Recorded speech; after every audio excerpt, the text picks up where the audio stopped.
¿Qué tal? Muy buenas tardes. Es el 29 de enero y como siempre para todas las personas que están siempre pendientes de Noticiero Hechos, es un placer que se informen junto a nosotras. Les estaremos actualizando sobre lo que ha ocurrido durante las últimas horas a nivel nacional, internacional y también en el ámbito deportivo. ¿Qué tal, compañera? Buenas tardes. Buenas tardes. Buenas tardes, compañeras. Buenas tardes también, amigos televidentes. Qué gusto que nos acompañen y que como siempre se informen a través de la pantalla de Canal 12. Les agradecemos a todos de corazón por estar pendientes de nuestra señal y hoy tengo encargo de saludar a don Melvin Antonio, que tuve la oportunidad de saludar en persona ayer y me dice que es fiel televidente de Noticiero Hechos. Por supuesto que les manda también a ustedes su saludo y dice que se mantiene atento de la señal. Así Don que, Melvin, gracias. muchos saludos desde el set de Noticiero Hechos. Y muchísimas gracias por siempre estar pendiente de la señal de Canal 12.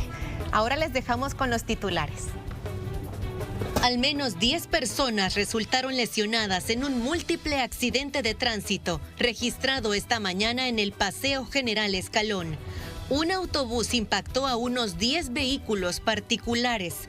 La policía capturó al motorista responsable del siniestro.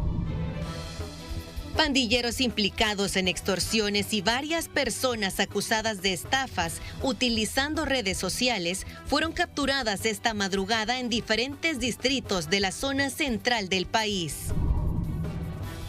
Unos 180,000 usuarios ya habían cancelado su factura de enero. Estos recibos serán pagados por ANDA durante el mes de febrero. Además, montos pendientes serán incluidos en la condonación. Ya le contamos.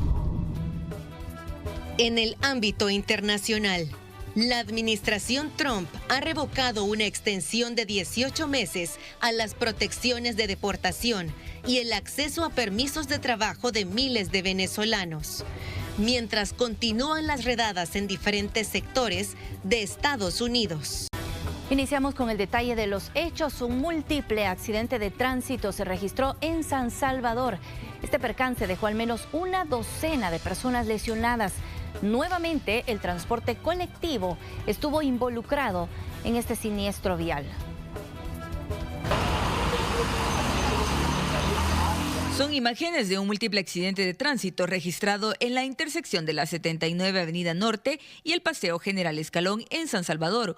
Un autobús de la ruta 101D impactó contra 10 vehículos particulares, dejando al menos una docena de personas lesionadas.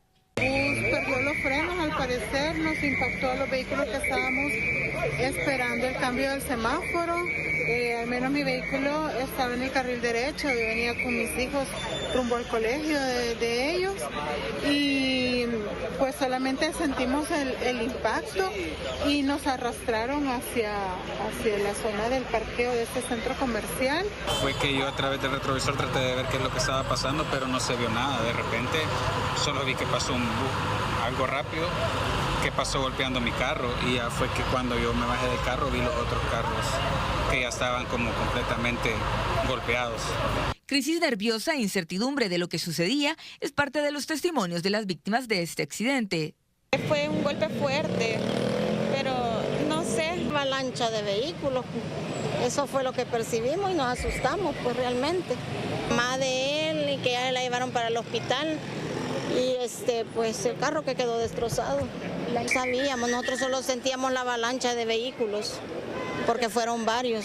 Mientras los lesionados fueron trasladados de inmediato a un centro asistencial en condición estable, las autoridades realizaron la inspección correspondiente para determinar la causa del siniestro vial. El conductor del transporte colectivo declaró que la unidad presentó desperfectos mecánicos. El bus perdió los frenos, eso fue lo que pasó, y también iba mucha gente, iba lleno, iba rápido, y entonces se golpeó con todos los carros y pues así terminó todo.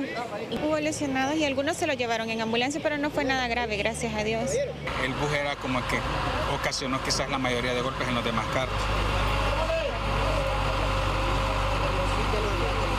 El perímetro fue cerrado por varias horas mientras se realizaba la remoción de los vehículos. Durante la semana se han registrado varios accidentes de tránsito en donde se han visto involucrados autobuses del transporte colectivo. Uno de ellos fue de la ruta 209, que hace su recorrido desde Sonsonate a Santa Ana, tras volcar sobre el Boulevard Los 44, dejando al menos 21 personas lesionadas, mientras que en Apopa 2 mujeres fallecieron, una de ellas menor de edad, tras ser atropelladas por una unidad de la ruta 109. Con imágenes de Carlos Cle, este es un informe de Kelly Ábrego. Y otro múltiple accidente de tránsito se registró en la carretera Panamericana Oeste, en las cercanías al acceso del distrito de Colón. En el siniestro vial estuvieron involucradas 2 unidades del transporte colectivo y 2 pick-up. La causa habría sido una disputa de la vía entre los 2 microbuses. Y el conductor de un pick-up falleció luego de ser embestido por un autobús de la ruta 205 en la carretera hacia Sonsonate. Según versiones, la víctima habría intentado incorporarse a la vía y no calculó la distancia cuando fue impactado por la unidad de transporte interdepartamental. El percance dejó además al menos 2 lesionados. Internet. Ahora les informamos que un motociclista que resultó con 225 grados de alcohol en sangre enfrentará juicio sumario por conducción peligrosa. Un juez del Tribunal Primero de Paz de Soyapango ordenó la apertura a juicio de un procedimiento sumario en contra de José Neftalí, quien está siendo acusado del delito de conducción peligrosa de vehículos automotores. Según detalla el informe, el 22 de enero, agentes de la Policía Nacional Civil fueron alertados sobre un accidente de tránsito en la carretera Panamericana a la altura de la báscula de la Hacienda de Prusia. Al llegar al lugar, los agentes encontraron un motociclista que había perdido el control y había caído hasta la calzada. Al interrogarlo, los agentes de la PNC sospecharon que manejaba en estado de ebriedad. Al practicarle la prueba alcotest, el resultado fue de 225 grados de alcohol en sangre. Durante la audiencia inicial, el juez decretó autorizar la aplicación de un juicio sumario, el cual equivale a Fiscalía General de la República un plazo de 15 días hábiles para que pueda profundizar en las investigaciones. Mientras tanto, el individuo deberá cumplir con medidas sustitutivas, entre estas, no ingerir bebidas alcohólicas, presentarse cada 8 días al juzgado y no salir del país. Este es un informe de Jacqueline Orellana. Y 32 órdenes de captura emitió la Fiscalía General de la República de sujetos vinculados a delitos como estafa agravada, lesiones y amenazas. Ventas de celulares, electrodomésticos y préstamos financieros era lo que supuestamente ofrecía una estructura a través de las redes sociales. Según la Fiscalía General de la República, varias víctimas fueron estafadas. Los montos sobrepasan los $1,000. En los cuales básicamente le despojan a las víctimas en su ingenuidad, les hacen creer todas las facilidades que dan las redes sociales y obviamente les incitan y motivan a hacer transferencias económicas, a depositarlas en diversas cuentas y cuando estas personas reclaman los bienes o los servicios, prácticamente los bloquean y quedan burlados y despojados de su dinero. Directivos y representantes legales de la Corporación Argos podrían sumar a su récord otro delito, el de estafa agravada. El Ministerio Público lo señala de vender lotes en diferentes partes del país sin entregar las escrituras de propiedad de las parcelas a los afectados. En el cual se está promoviendo el ejercicio de la acción penal de nueva cuenta contra 8 personas que ya tienen un primer proceso en los tribunales de San Salvador. En ese sentido, acá en la zona paracentral también se han llegado a conocer de las estafas cometidas por esas mismas personas y en ese sentido se han librado 8 órdenes de detención administrativa para volver a intimarlos por el delito de estafa agravada. En total, fueron 32 órdenes que emitió la Fiscalía para detener a sujetos vinculados a casos de estafa agravada, amenazas, lesiones y apropiación indebida de vehículo automotor. Los procedimientos policiales se llevaron a cabo en zonas rurales y urbanas de San Vicente, San Marcos, San Rafael Cedros y San Ildefonso. Este es un informe de Marcela Rivera. Y al menos 8 personas acusadas por extorsión, estafa y amenazas con agravación especial fueron detenidas en operativos realizados en Suchitoto, San Pedro Perulapán, en Cuscatlán Norte y en distritos de Cojutepeque y San Rafael Cedros, en Cuscatlán Sur, así como en departamentos de La Libertad y San Salvador. El informe fiscal detalla que uno de los implicados se dedicaba a estafar a través de Facebook mediante una cooperativa ficticia a la que denominaron Talagante.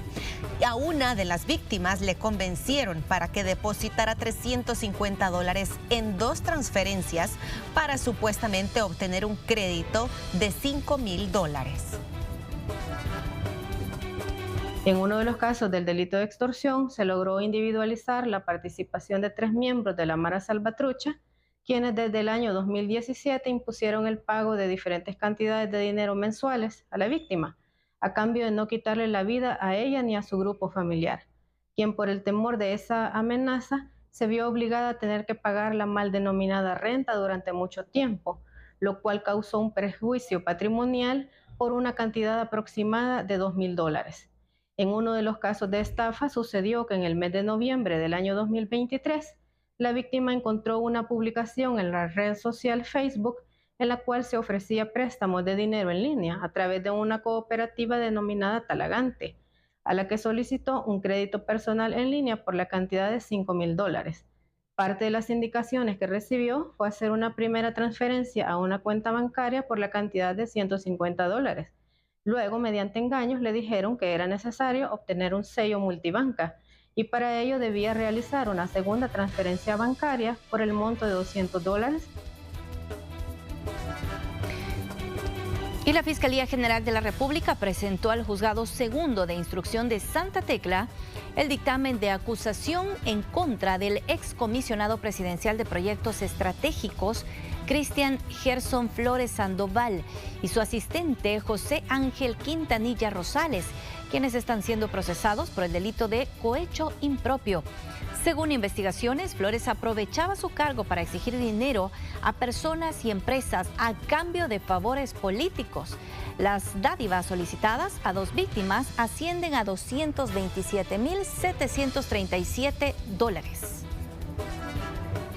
Por medio de una denuncia que fue interpuesta en sede fiscal, en la cual se expresaba de que dicha persona, Cristian Gerson Flores, le había hecho una solicitud de una dádiva de $50,000 a cambio de favores del partido político al cual representaba, así como también de que se le iba a incluir en ciertos programas o proyectos de construcción y desarrollo territorial en El Salvador. De igual forma hubo otra persona, otro denunciante, que manifestó que le había entregado $177,000 en diferentes transacciones electrónicas que se realizaron, a cambio de igual forma de favores políticos. La pretensión de Fiscalía es que se admita toda la prueba ofertada, que se pase a la siguiente etapa, que es de etapa de vista pública, que se mantenga la detención provisional en la cual se encuentran los procesados en esto. Y la Policía Nacional Civil identificó a 2 sujetos que transportaban $12,200 en efectivo sin justificar su procedencia, además de grandes cantidades de marihuana. Estos detenidos responden al nombre de Abner David Urizar Silva, de nacionalidad guatemalteca, y Josué Alejandro Marroquín Hernández, salvadoreño. Ahora serán procesados por delitos de lavado de dinero y activos y tráfico ilícito. Y autoridades salvadoreñas interceptaron 2 barcos pesqueros costarricenses a 300 millas náuticas, es decir, 556 kilómetros al suroeste de la Bocana El Cordoncillo, en el estero de Jaltepeque.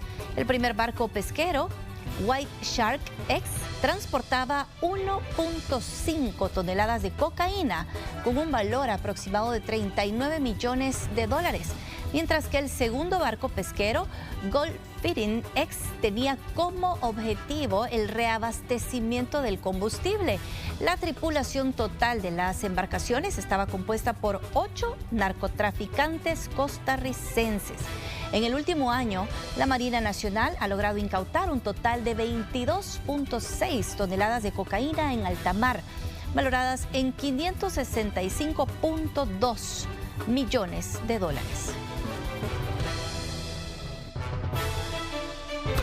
Y el ministro de Justicia compartió los resultados obtenidos durante un allanamiento en la vivienda de Edgar Alexander Cetino Rivas, quien se dedicaba a abrir carros y hurtar artículos de valor en centros comerciales en los departamentos de San Salvador, La Libertad y Santa Ana. Durante el procedimiento se encontraron todas las pertenencias hurtadas, incautándole un vehículo, carteras, relojes, cargadores de teléfonos celulares, herramientas, entre otros artículos. Cetino estará siendo procesado por el delito de resistencia y de hurto.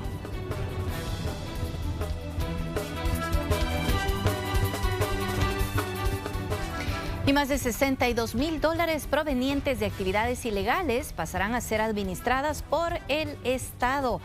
Esto luego de la materialización que realizó la Fiscalía General, el primero de los hechos que ocurrió el 6 de septiembre de 2022 en el parqueo de un centro comercial de San Salvador, cuando las autoridades observaron un vehículo sospechoso y al revisar su interior encontraron 11,210. De los cuales no se pudo justificar su procedencia legal. Luego del registro se determinó que tanto el vehículo como el dinero tenían rastros de anfetaminas, metanfetaminas y cocaína. Por este hecho es procesado Ulises Baltasar Mejía, a quien se le atribuye el delito de casos especiales de lavado de dinero y activos. El segundo caso, en donde se decomisaron $51,452, está vinculado a Francisco Tejada Vázquez, quien según investigaciones es miembro activo y financista de la MS. Colaboraba con la estructura comprándoles armas para que apoyaran sus negocios.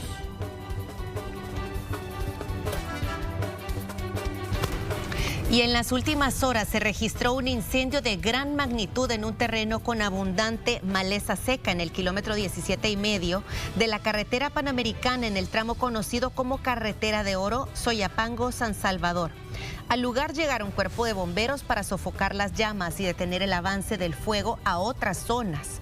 Por otra parte, socorristas de Cruz Verde también dieron apoyo asistencial.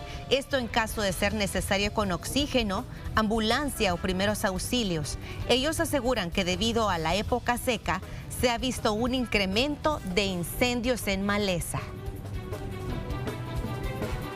Por los vientos, por la situación del país, los vientos, el clima, sí se está dando con frecuencia estos incendios forestales o cualquier otra emergencia en viviendas estructurales. Se está dando este tipo de incendios eventualmente a cada momento. Y para conocer qué podemos esperar en cuanto a las condiciones del tiempo para lo que resta de esta tarde, nos enlazamos con el meteorólogo Amides Figueroa.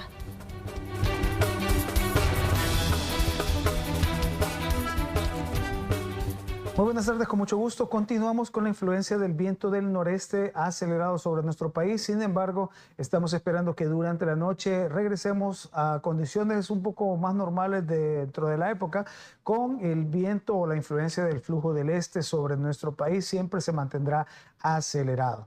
Por lo tanto, estamos esperando ráfagas máximas de hasta 40 kilómetros por hora, más sensibles, sobre todo en zonas altas y en la franja costera de oriente de nuestro territorio nacional durante el día. Y ya por la noche, pues las velocidades del viento bajarán un poco en el resto del territorio nacional. Con respecto al cielo, este se mantendrá de poco a medio nublado, con mayor nubosidad, sobre todo en el sector oriental. Sin embargo, no estamos esperando precipitaciones, al menos importantes, en todo el territorio nacional durante el día y la noche. Las condiciones en el mar son apropiadas para el turismo y la pesca, pero por favor siempre tengan en cuenta las corrientes de retorno, que son un fenómeno permanente que pueden arrastrarlo y por lo tanto provocarle ahogamiento. También en mar afuera tenemos vientos acelerados de hasta 40 kilómetros por hora, sobre todo al oriente del país. Ténganlo en cuenta, estas serán las condiciones del tiempo que estamos esperando para lo que resta de este día y durante la noche. 1:21 p.m. Vamos a nuestra primera pausa comercial. Ya regresamos con más de Noticiero Hechos.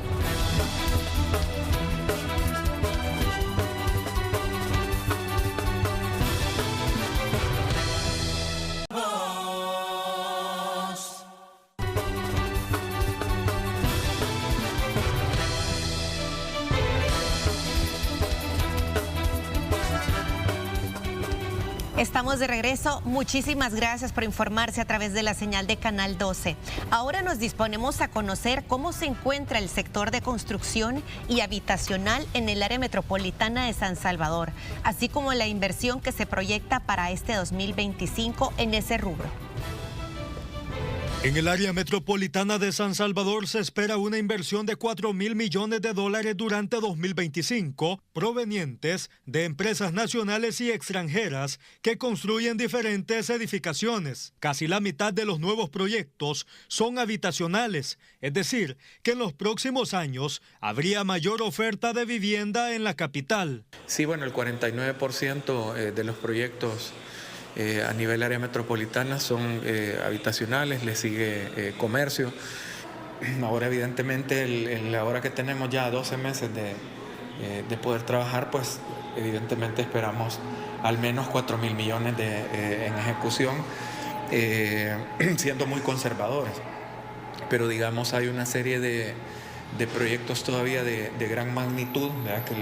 Que podrían superar ese número, que todavía estamos reorganizándolos con los inversionistas, puesto que necesitamos que existan una serie de balanzas en cuanto a servicios para proyectos donde sí pues hay una densidad bastante alta. En el tema habitacional, la ciudadanía opina que en el área metropolitana de San Salvador los alquileres son bastante elevados de precio y adquirir una vivienda no es muy accesible. No, es bien complicado. Aquí la vivienda es carísima. Aquí en Salvador es peor todavía, porque aquí es caro la vivienda. Sí, ahorita cuesta para de poder conseguir como una ayuda para una vivienda así por el fondo, alquiler, todo. Dentro de la oferta habitacional y de comercio figuran al menos 5 edificios de 35 o más pisos. Estos proyectos están en la etapa de negociación entre la Oficina de Planificación del Área Metropolitana de San Salvador y los inversionistas interesados. Para Noticiero Hechos, un informe de Moisés Bonilla. Y en un 6% se espera incremente el número de visitantes extranjeros a El Salvador, mientras instituciones continúan interviniendo parques recreativos. 4.2 millones de visitantes internacionales se espera ingresen al país durante este año, un 6% más en relación a 2024, que cerró con un registro de 3.9 millones de turistas extranjeros. Autoridades continúan con la intervención en parques recreativos del país, como el de la Costa del Sol, cuya segunda fase se espera finalizar en el segundo semestre. Luego viene la tercera fase, que es en la zona del estero. Vamos a priorizar poder abrir el parque de una manera parcial cuando ya esté listo el sector de playa, para que las personas lo disfruten, mientras paralelamente seguimos trabajando el estero de Jaltepeque. Luego, ya para mediados de junio, tenemos la inauguración del nuevo espacio del Instituto Salvadoreño de Turismo, que será un inmueble ubicado en la ciudad de San Sebastián, que será la terminal turística, donde será un museo café. Y por otro lado, tenemos la remodelación de las cabañas en el Parque Natural Cerro Verde, que las personas esperamos que las puedan disfrutar ya a partir del mes de abril. El Salvador ha sido ubicado, según el barómetro de ONU Turismo, como el segundo país con mejor rendimiento turístico a nivel mundial y el número 1 en el hemisferio occidental. Este sector ha tenido una recuperación de más del 90% respecto a 2019, de acuerdo con Aguiñada. Eso hace seguir acelerando todos los pasos que tenemos todavía en proyectos que se están realizando en el país. Tener pasos seguros en la aceleración de estos proyectos también significa un compromiso para hacer el mejor servicio de calidad en la cadena de valor. Es por eso que también desde la cartera de turismo estamos trabajando con el sector privado. Los lugares con mayor afluencia de turistas fue el Puerto de la Libertad, el Parque Recreativo Balboa, Cerro Verde y el Centro Histórico de San OpenIA.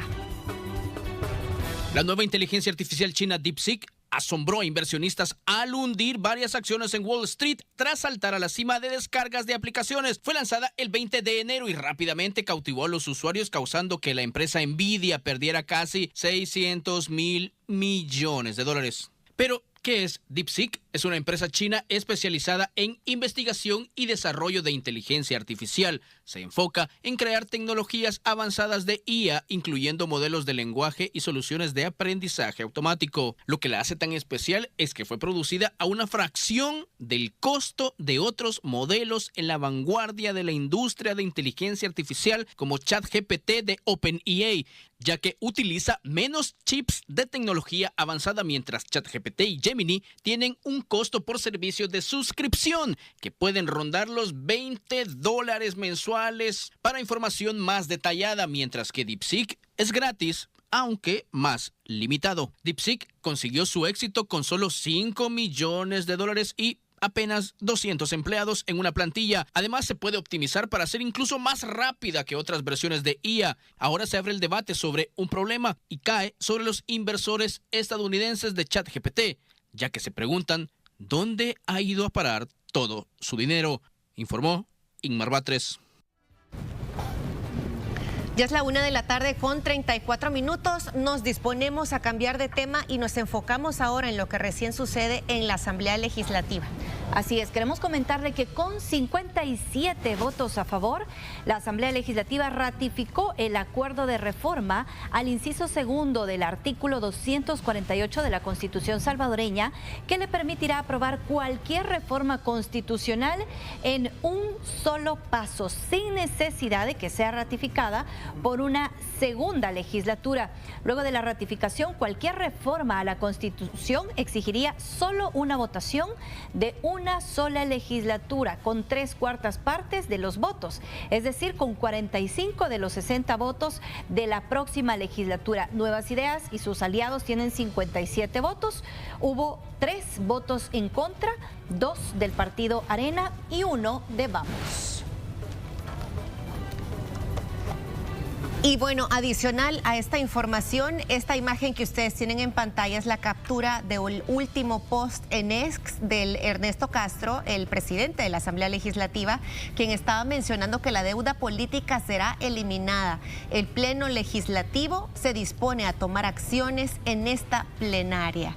Vamos a estar pendientes entonces si en efecto se llega o no a esta decisión, y por supuesto que le vamos a estar actualizando ya sea en nuestras próximas emisiones o a través de las redes sociales de Noticiero Hechos. Así es, estamos muy atentos a la actividad que se lleva a cabo en este momento en la Asamblea Legislativa.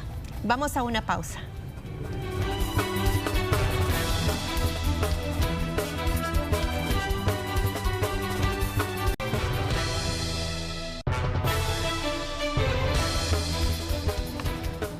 Estamos de regreso. Muchísimas gracias por mantenerse pendientes de la señal de Canal 12. Hoy vamos a nuestra sección Hechos en Perspectiva y vamos a explicarles qué es el feminicidio.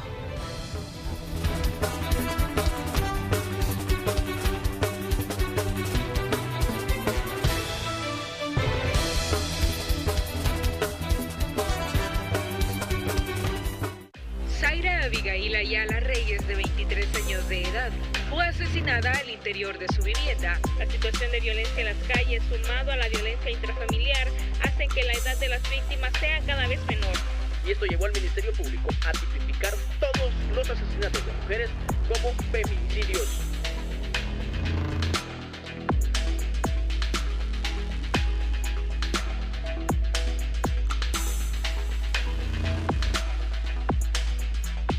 De hecho, hay estadísticas tremendas. Del año 2018 con 386 feminicidios, el año 2019 con 230, todos estos datos oficiales, el 2020 con 131, el 2021 con 132, el 2022 con 71 casos de feminicidios, el 2023 con 46. En palabras simples, el feminicidio es la máxima expresión de violencia de género que termina con la muerte de una mujer en condiciones realmente difíciles para todo su grupo familiar. Las mujeres lo que representa es una sociedad en decadencia. Es el patriarcado en su máxima expresión, mutilando, violando, asesinando, truncando sueños y vidas. De eso estamos hablando. Pero para entrar en detalles, nos vamos a sumergir un poco en la Ley Especial Integral para una vida libre de violencia contra las mujeres, que apenas tiene 14 años de existir. Fue aprobada en 2010 ante la presión de 580 muertes violentas de mujeres solo en ese año, según el reporte policial. Es decir, entre 1 y 2 defunciones diarias en el país, y que entró en vigencia 2 años más tarde, en 2012. Sabemos que desde que el año 2009 que se aprobó la sobre crimen de odio, de feminicidio, hemos tenido, digamos, una larga batalla a nivel doctrinario y jurisprudencial porque esta categoría sea una categoría que evidencie la forma en que la vida de las mujeres se pierde. El artículo 45 establece que el feminicidio se da cuando el crimen es cometido por motivos de odio o menosprecio por su condición de mujer y establece penas entre los 20 a los 35 años de prisión para el agresor. En primer lugar, no es conciliable.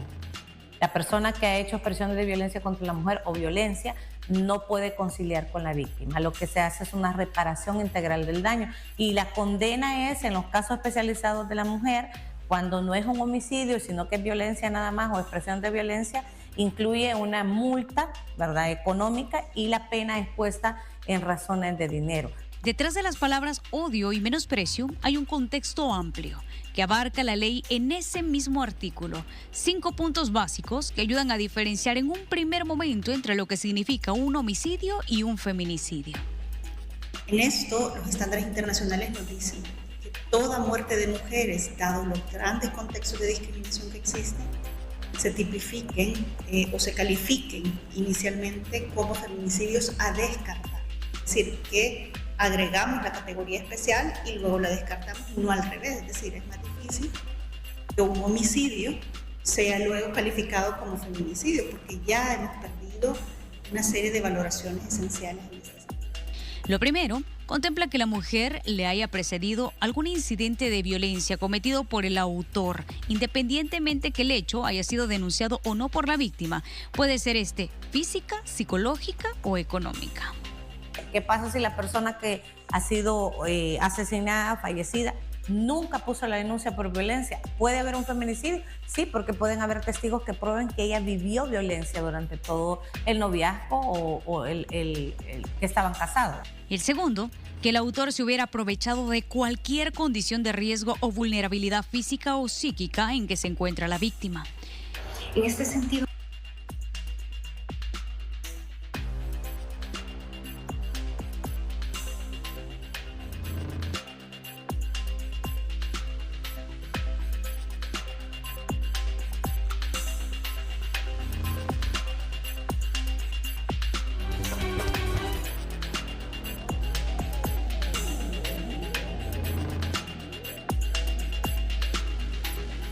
el tercero es que el autor se hubiera aprovechado de la superioridad que le generan las relaciones desiguales de poder basadas en el género.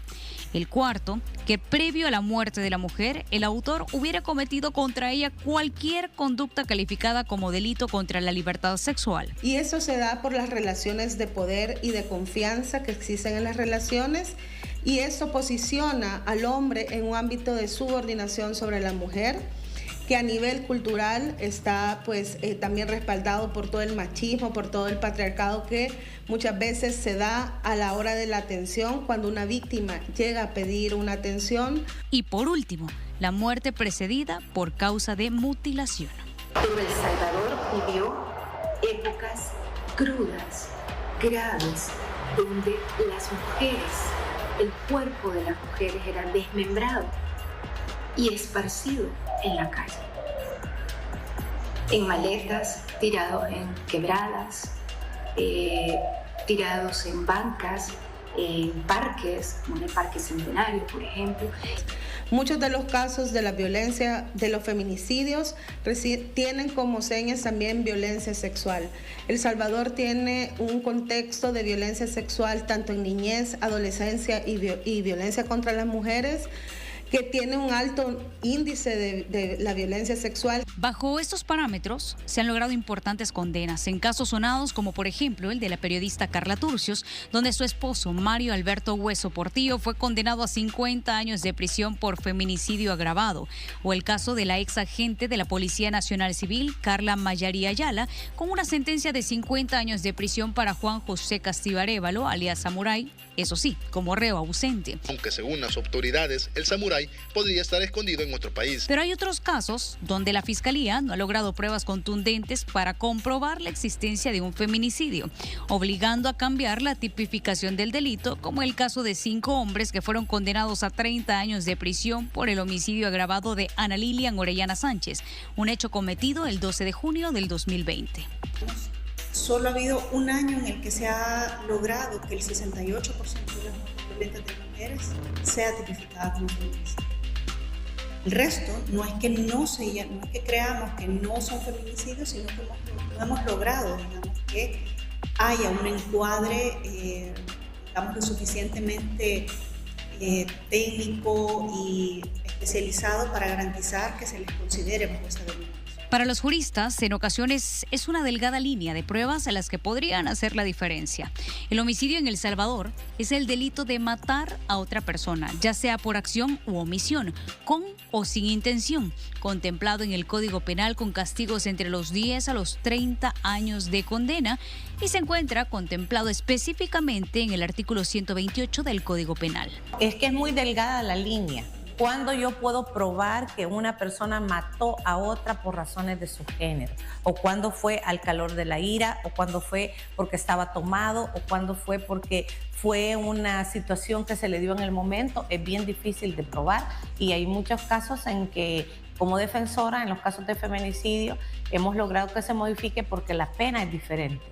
La clave para los expertos descansa entonces en los siguientes puntos: el motivo, la relación, la perspectiva de género y las penas. Revisemos el primero, en el cual el feminicidio es por odio, desprecio o discriminación hacia la mujer. En el caso del homicidio, puede ser por diversas razones: conflictos, robos e incluso venganza. Sí se ha impulsado por este elemento de la misoginia, la discriminación de género, el odio hacia las mujeres o a todo lo relacionado a los feminicidios, y que tiene como resultado ya sea una muerte violenta o una muerte que con algunos patrones que muestran ese odio, esa discriminación hacia las mujeres. Si revisamos la relación con la víctima, en el feminicidio generalmente existe un vínculo previo con el agresor, ya sea una pareja o un conocido. En el homicidio puede o no haber una relación previa. También están los feminicidios no íntimos, que son aquellos cometidos por extraños. Pueden ser también cometidos de manera organizada, por grupos de crimen organizado, por ejemplo en los casos de trata, o también en los casos en los que la violencia puede estar seguida, digamos, de patrones como grupos de crimen organizado. En cuanto a la perspectiva de género, el feminicidio reconoce un trasfondo de desigualdad estructural y en el homicidio no lo considera como motivo. Ojo, porque el feminicidio solo puede ser ejercido de un hombre o una mujer por las relaciones asimétricas de género que existen. En el caso del feminicidio, el dolo, digamos, ese afán de cegar la vida de una persona, es un dolo general de matarle, pero en el feminicidio hay un motivo de odio específico por la pertenencia a un grupo, en el caso determinado a las mujeres. Es decir, además del dolo general de matar, hay un dolo general de matarle por una razón en concreto. Un hombre que siente celos, que sospecha que su pareja le es infiel, considera que esa vida le pertenece y por lo tanto puede cegarla. No a la inversa. Entonces, lo que estamos estudiando es un fenómeno dirigido especialmente hacia las mujeres. En cuanto a las penas, el feminicidio contempla una sanción más severa por su carácter agravado. Y en el caso del homicidio, la pena será definida según las circunstancias del delito. El homicidio no es un hecho que ocurre de manera aislada, digamos, que es un acto repentino en las mujeres, sino que es un acto que viene marcándose por conductas previas. Existen además más modalidades del feminicidio. Hablemos del agravado.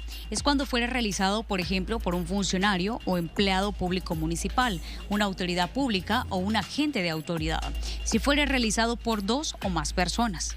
Si fuese cometido frente a cualquier familiar de la víctima. O cuando la víctima sea menor de 18 años de edad, adulta mayor o sufriera algún tipo de discapacidad física o mental. Además, si el autor se prevaleciere de la superioridad originada por relaciones de confianza, amistad doméstica, educativa o de trabajo. El caso de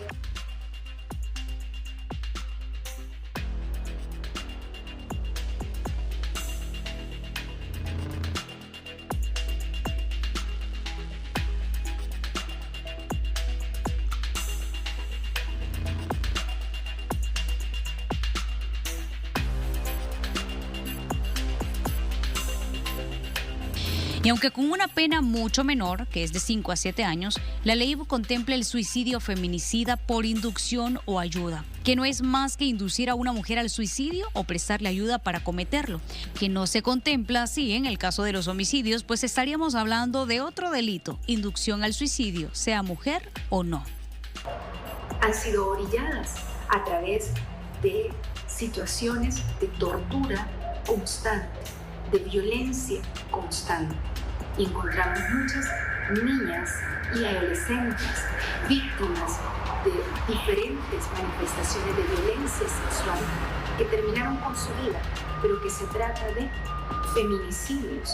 El Salvador ha contado con víctimas que se han suicidado, y cuando se investigan los casos es porque trae consigo un historial de violencia contra las mujeres. El artículo 48 de la Ley Especial Integral para una Vida Libre de Violencia también refleja este tipo de delitos que es necesario que se pueda también visualizar como una forma del feminicidio.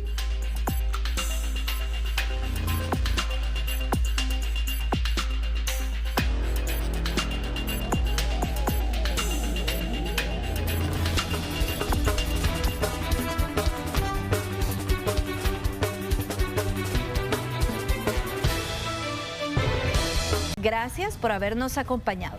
Les deseamos una feliz tarde y les invitamos a mantenerse pendientes de la señal de Canal 12.